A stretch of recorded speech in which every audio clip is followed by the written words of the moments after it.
Hello ചേച്ചി, നമസ്കാരം. നമസ്കാരം. ഞാൻ ഇവന്റ് മാനേജറാണ്. എവന്റെ മാനേജർ എനിക്കെന്താ? അല്ല, അതല്ല, പോകുന്നതിന് മുന്നേ നമുക്കൊരു വ്ളോഗൊക്കെ ചെയ്യണം കേട്ടോ.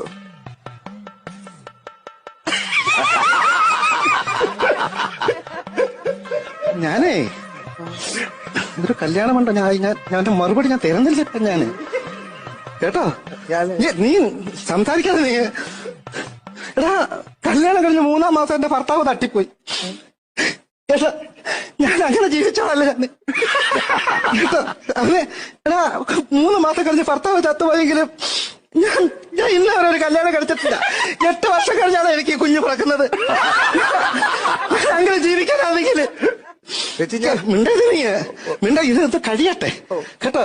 പിന്നെ നിന്റെ പരിപാടിയൊക്കെ കാണുന്നോണ്ട് ഞാൻ നിന്നെ ഒന്നും, നിങ്ങൾക്കറിയാവോ, നിങ്ങൾക്ക് ചിലപ്പോൾ മനസ്സിലാക്കി കാണത്തില്ല സാറേ.